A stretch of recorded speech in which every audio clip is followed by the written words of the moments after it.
یار میں ایک ادارہ ایک مضبوط آدمی ایسے ہیں جو ہر نشے و فراز کو جھیل کر کے علم کا چراغ روشن رکھنے پر قوت رکھتے ہیں۔ اللہ تعالیٰ ہر قسم کی ظاہری باطنی اور مغیباتی فتنے سے ان کی حفاظت فرمائے۔ باہر سے جو ہمارے مہمان ہیں خصوصاً مولانا حضرت قاسمی صاحب اور ان کے رفقا، اللہ ان سب کو حفاظت کے ساتھ، عزت کے ساتھ، عظمت کے ساتھ اور خوشیوں کے ساتھ منزل پر پہنچائے۔ مجھے چند باتیں عرض کرنی ہیں، اس لیے کہ ہمارے سامنے جو لوگ ہیں یہ آوا پور کے ہیں اور گرد و پیش کے ہیں۔ آوا پور والوں، آپ اپنے آپ کو پہچانو۔ جب تک آپ اپنے آپ کو نہیں پہچانیں گے، آپ کے ہاں بے پناہ اور بڑی نعمتوں کا نزول نہیں ہوگا، اور اگر نعمت مل بھی گئی تو ناقدری کی وجہ سے وہ نعمتیں ثمر آور نہیں ہو سکتی۔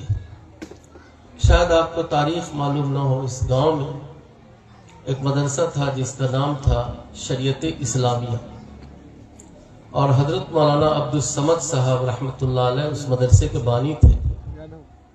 اس زمانے میں اس مدرسے میں خانقاہ مجیبیہ سے اساتذہ کی تقرری ہوتی تھی، اور حضرت قاضی مجاہد الاسلام صاحب رحمۃ اللہ علیہ کے والد گرامی حضرت مولانا عبدالاحد صاحب نے پڑھایا، اور حضرت صوفی رمضان علی آوا پوری اور تعلیم نے وہاں تعلیم حاصل کی۔ بلکہ اشرف العلوم کنوا کی تاریخ لکھنے کے مطابق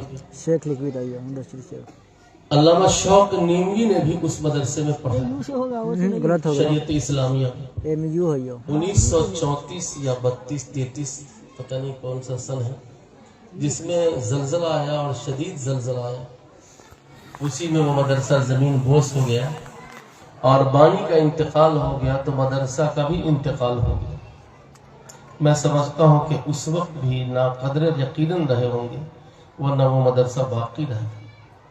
حضرت مولانا سلیمان صاحب، حضرت مولانا عزیز الرحمان صاحب، حضرت مولانا یونس صاحب رحمۃ اللہ علیہ نے یہاں اسلام کی شمع، دینی تعلیم کا چراغ روشن کرنے کے لیے پوری زندگی کوشش کی، لیکن وہ کوششیں اس وقت ان کے زمانے میں ثمر آور نہ ہوئی۔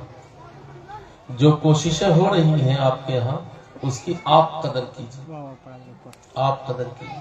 میں اہل بہار سے کہتا ہوں کہ آپ جیب کے اتنے مفلس نہیں ہیں جتنا آپ ذہن و فکر کے مفلس۔ جب تک ذہنی افلاس آپ کا ختم نہیں ہوگا اور فکری افلاس سے آپ نہیں نکلیں گے، اس وقت تک آپ کے ہاں تونگری اور توانائی نہیں آئے گی۔ جب کوئی ریاست دوسری ریاستوں کو دینے والی ہوتی ہے تو اللہ اس ریاست کو مالا مال کرتا ہے۔